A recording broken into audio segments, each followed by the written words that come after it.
Ich begrüße euch recht herzlich zu dem heutigen Video. Ich werde mich heute mit dem Doppelspaltexperiment beschäftigen. Es ist ein Schlüsselexperiment der Quantenmechanik, der Quantenphysik, aber ist schon viel älter.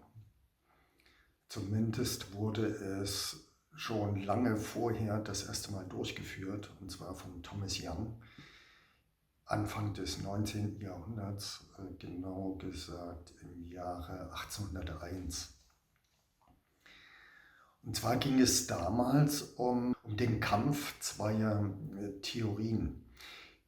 Isaac Newton und seine Anhänger vertraten die Meinung, dass Licht aus kleinsten Materieteilchen besteht, aus so genannten Korpuskeln, wie man damals sagte. Und Thomas Young vertrat die Meinung, und andere, seine Anhänger, vertraten die Meinung, dass Licht eher was Wellenartiges ist, was Fließendes, was nichts von Materie hat. Und um das zu belegen, ließ sich Thomas Young dieses Experiment einfallen. Und zwar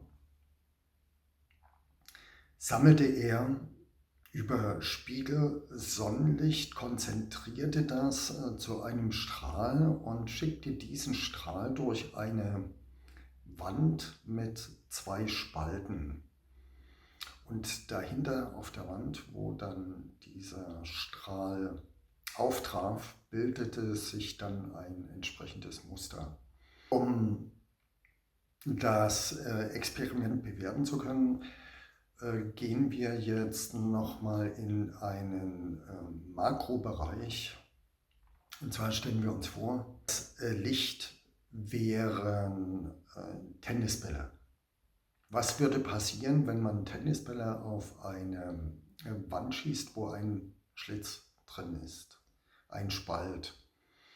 Was würde sich dahinter auf dem Bildschirm abbilden? Was durch einen Spalt die Tennisbälle schickt, dann hat man natürlich einen Streifen. Wenn man jetzt einen zweiten Spalt hinzufügt, dann hat man zwei Spalten.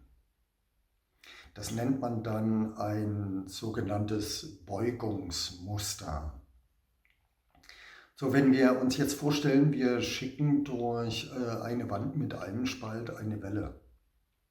Die Welle trifft dann auf diesen Spalt und setzt sich dahinter fort und trifft dann auf die Wand.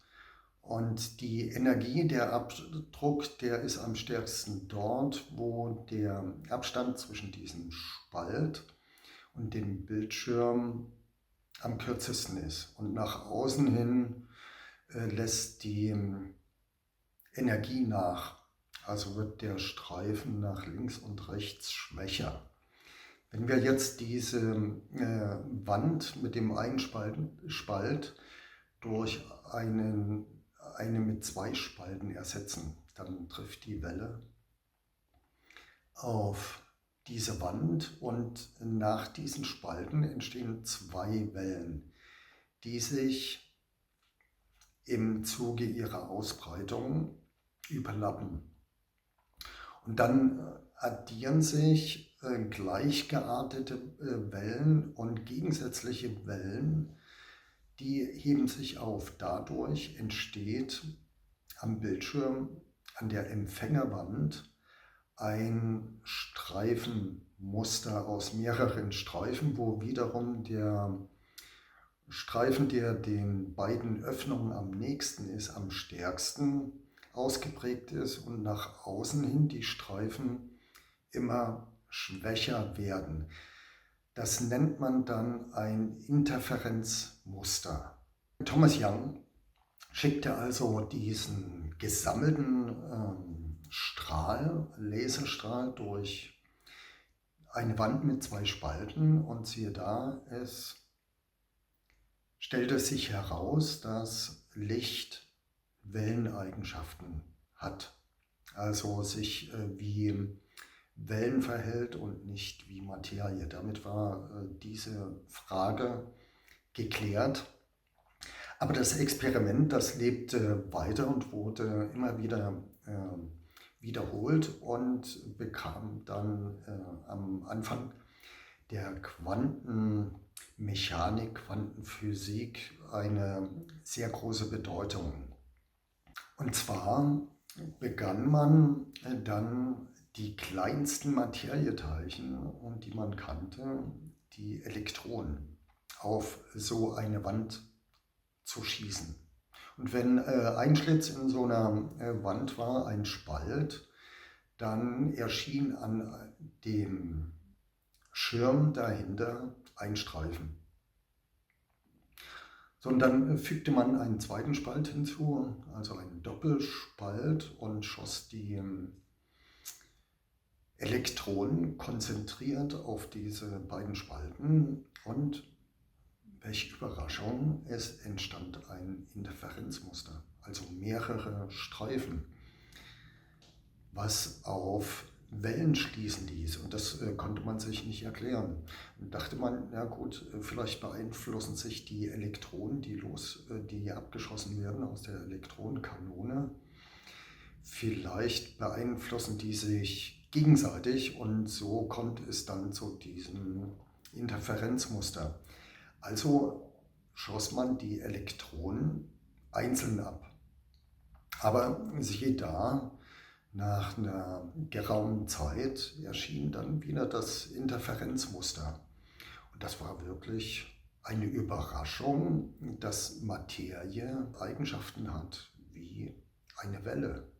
Das war ein Rätsel, weil letztendlich bedeutete das, dass sich das Elektron entweder vor dem Spalt aufgeteilt hat, durch beide gegangen ist, oder erst durch das eine und dann durch das andere, oder vielleicht sogar durch gar keinen der Spalten, und sich danach gegenseitig beeinflusst hat, um dann dieses Interferenzmuster zu hinterlassen. Um diesen Umstand, diesem Rätsel auf den Grund zu gehen, brachte man an einem Spalt ein Messgerät an.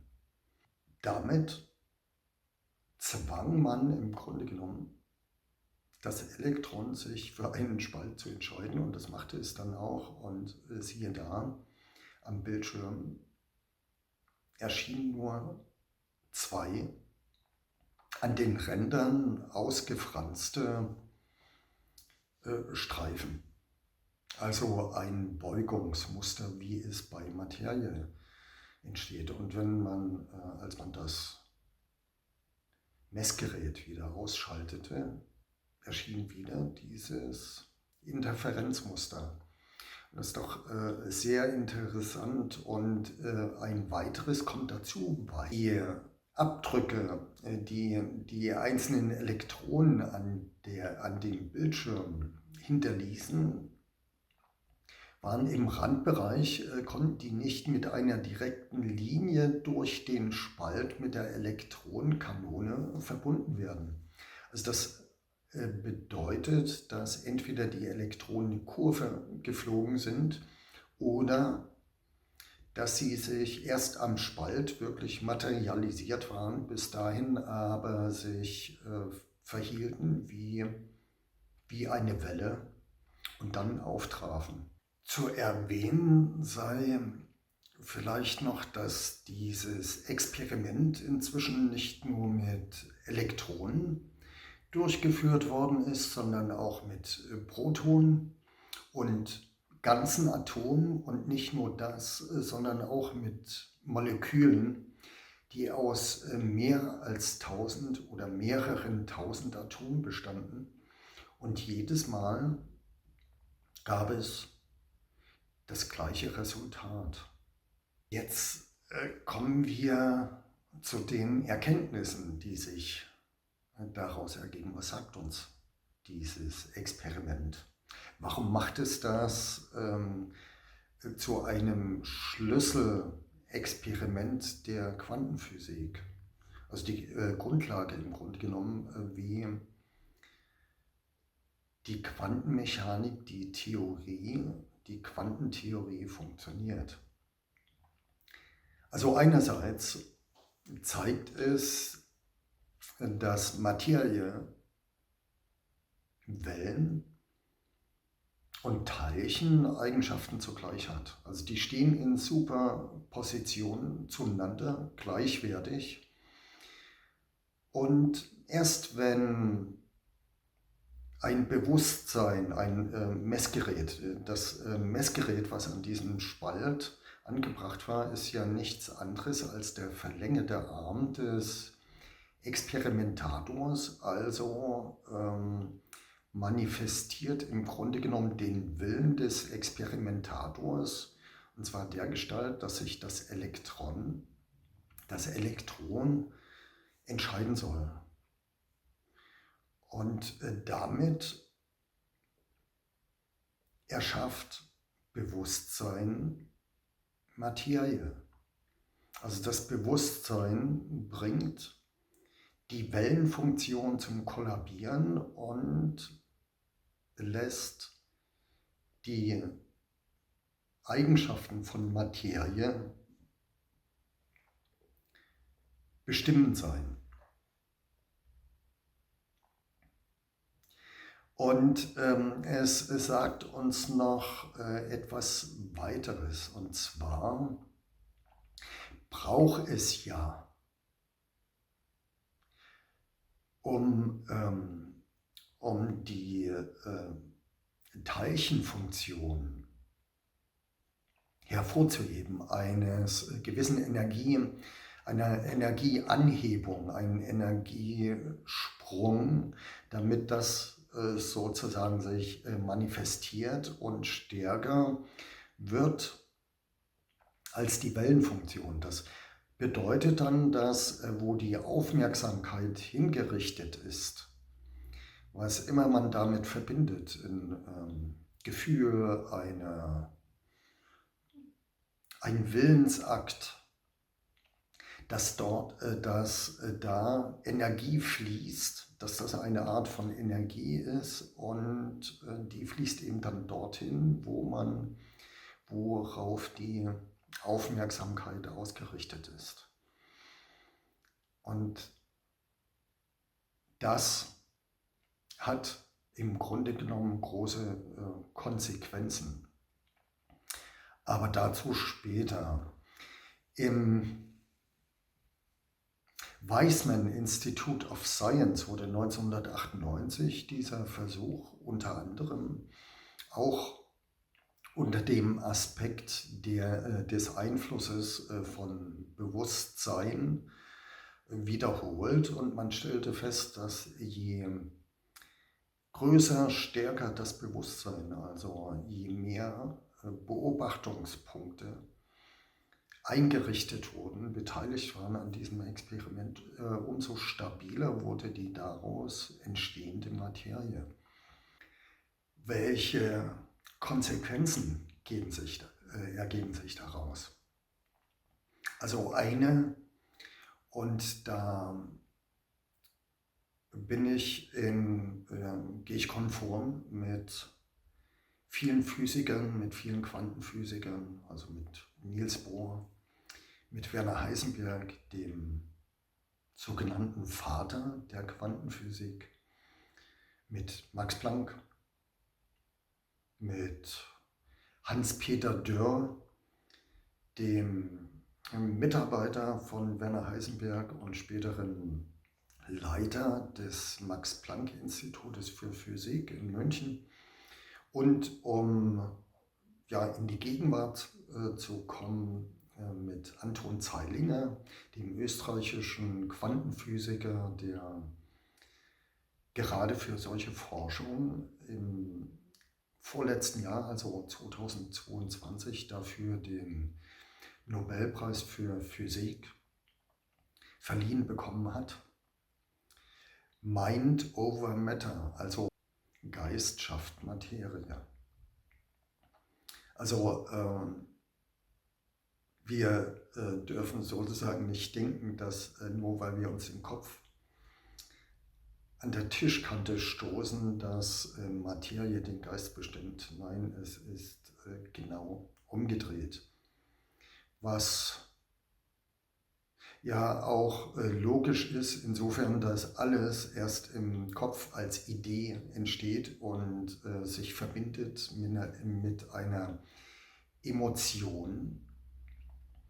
Und dann manifestiert es sich als Materie. Also ich habe die Idee, einen roten Porsche mir zu kaufen, und dann sehe ich erstmal überall rote Porsches, und dann irgendwann kaufe ich mir einen. Ergeben sich Möglichkeiten. Das sagt uns dann auch noch, dass möglicherweise wir auch unsere Realität selbst erschaffen. Also wenn es so ist, dass wo die Aufmerksamkeit hingerichtet ist, auch die Energie hinfließt, dann sagt der Energieerhaltungssatz, also dass Energie nicht verloren geht, sondern sich nur umwandelt, auch, dass dort, wo sie hingeht, dass das wachsen muss, mehr Energie bekommt und damit präsenter wird und sich manifestiert. Und das lässt uns wiederum dahin kommen, dass möglicherweise genau das entsteht, was wir erwarten. Also wenn ich von Ängsten gesteuert bin, dann werden diese Ängste wahr werden. Das ist wie die Hiobsbotschaft. All das, was ich gefürchtet habe, ist in mein Leben getreten, ist wahr geworden. Das ist ja so ungefähr die Hiobsbotschaft. Ja, das soll es gewesen sein. Ich will euch hiermit anregen, darüber mal nachzudenken, zu reflektieren, inwiefern inwiefern es denn auch mit der eigenen Realität zu tun hat und was man möglicherweise dann auch für Konsequenzen daraus ziehen kann für das eigene Leben und für die Sichtweise auf die Welt und was uns heutzutage im persönlichen Umfeld und darüber hinaus alles begegnet. Das ist zumindest meine Intention, diese Sachen vorzustellen. In den nächsten Videos werde ich weitere interessante Experimente mit entsprechenden meinen Interpretationen vorstellen. Bis dahin wünsche ich euch alles Gute. Wenn es euch gefallen hat, dann hinterlasst ein Like und empfehlt das Video weiter. Bis dahin verbleibe ich, euer Frank. Einen schönen Tag noch. Tschö.